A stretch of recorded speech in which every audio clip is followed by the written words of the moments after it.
Thank you, Chairman. This is a great hearing. As you know, the federal government is spending money like it's going out of style. Last year, it spent nearly $7 trillion, and the revenues were $5.2 trillion. Nobody in this country can do that. Nobody can do it in their personal life. Businesses can't do it, only the federal government. We're being forced to borrow another $1.9 trillion to make up for it. It's one of the reasons that we now have over $36 trillion worth of debt, and we're heading quickly to 37. Over the last 4 years, while the population has grown 2%, the federal government has increased spending by 53%. They've added $8 trillion to national debt in 4 years. This is not sustainable. If nothing changes, our federal government is on track to add $1 trillion to the federal debt every 180 days. The cost of this debt is another massive problem. Right now, more than $1 trillion of money that hardworking Americans pay in taxes each year is just going to pay the interest on their federal debt. That's a waste. So I'm very appreciative of what President Trump's doing and what DOJ is doing to try to find all this waste. They're going agency by agency, one by one, and finding out how every single dollar is spent and making sure it's spent in the best interest of the American public.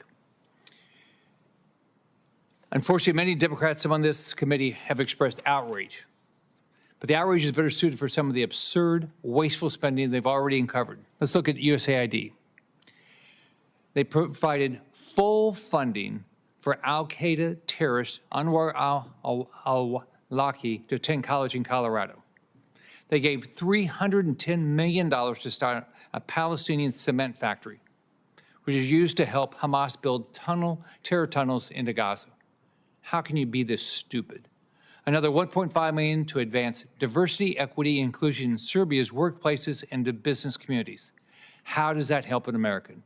$47,000 for a transgender opera in Colombia. How does that help America? $2.5 million for electric vehicles in Vietnam. How does that help America? A multi-year study from the Middle East Forum uncovered $164 million of approved grants to radical organizations, $122 million going to groups aligned with designated terrorists. How does that help Americans? And billions more to add charities that have histories of failing to vet their terror-tied partners. The families I represent would agree that's not how they want their tax dollars spent. They'd rather have their tax dollars spent putting Americans first or advancing our interests abroad, not funding terrorism against us or allies or funding some fringe globalist agenda. So I'm very appreciative of what President Trump has done. I'm appreciative what DOJ is doing, and I appreciate that Marco Rubio, our ex-colleague, is doing running the state. So, Mr. Schellenberger, DOJ also discovered that the Biden administration spent millions of dollars on subscriptions to left-leaning media outlets like Politico. The Biden administration censored certain media and Americans online that didn't favor the administration's narrative, and now we see that their administration was essentially financing media outlets to favor them. How is this not a conflict of interest, and what do you think of this? Yeah, I agree it's a huge conflict of interest, and it's really just the tip of the iceberg. I mean, what we uncovered in our reporting is that the USAID has basically been bankrolling an organization called the Organized Crime and Corruption Reporting Project, which has been in the process over the last decade and a half of really taking over so-called independent investigative journalism around the world, usually relying on strategic leaks by the intelligence community, but with an aim to really undermine the independence of investigative journalism. When we started investigating these guys, they threatened to sue us right away. They have a $9 million fund just to sue people. It's called Reporters Shield, but it's an offensive weapon that they use to basically shut down any inquiry into what they're doing.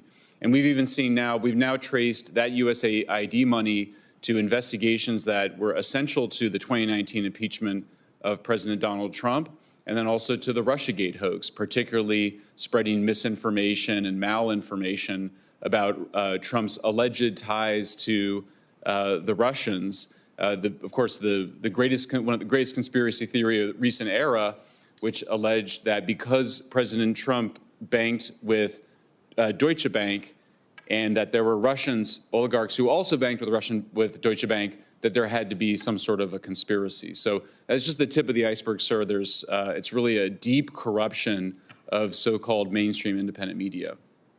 Based on your investigation, you also talk about how USAID transfers funds between projects, making it hard for anybody to sort of track the funds. Can you elaborate? Well, sure. And so, well, part of what happened is that one of the media organizations in Germany, one of their big television stations, NDR, really turned the tables on OCCRP and began an investigation. USAID admitted on camera that they had routed money from the State Department's Law Enforcement Bureau through USAID just for optics reasons, admitting on camera that they did that because they thought they knew that it would look bad for an investigative journalism organization to be supported by effectively the cops, by law enforcement. That's not good journalism practice. That violates basically every code of ethics by every journalism organization in the world. They also acknowledged that USAID has to agree to OCCRP's work plan and that they have to agree to their key staff. And this was all literally recorded on video, USAID officials saying this. Then afterwards, OCCRP denied it. They just said that that wasn't true. It just asserted that it was false. So, I mean, really what you're looking at with OCCRP and also Internews is that these are really vectors of disinformation. They spread disinformation and then demand censorship on the basis of it. That's what they did with the COVID lab leak, as the chairman was mentioning. First, they spread the disinformation that it was a conspiracy theory that it could have come from a lab, when of course their own scientists suspected that's what it was. And then they demanded censorship on the basis of it. Same thing happened with Hunter Biden, and we see that playbook, I think, underway here today, where when you actually when journalists start to expose these misdeeds, they just project and say, you're spreading a conspiracy theory, and of course that has been traditionally the basis for demanding censorship. In 2022, the Biden administration donated $344 million to United Nations Relief and Work Agency for Palestinian refugees, and continued to donate hundreds of millions of dollars throughout 2023 and during the Israeli-Hamas war. We now know Hamas terrorists were stealing food and supplies intended for humanitarian purposes. So was the U.S. government funding a terrorist organization? It sure looks like that, and I haven't investigated that particular case. But I think one of the big lessons from all of this, we may remember, those of us that are old enough to remember what we were learning after 9/11, is that that was a process of blowback. We had been arming the Mujahideen, and we had been in alliance with the folks that actually then, their networks then ended up creating the 9/11 attacks. So I think what we're seeing here, starting to blow back on us, where we see the disinformation and censorship being weaponized against the American people, because we have a USAID complex that's been completely unaccountable. Obviously, the Inspector General wasn't doing his job right, and therefore I think merits this very serious audit. And I agree with the chairman.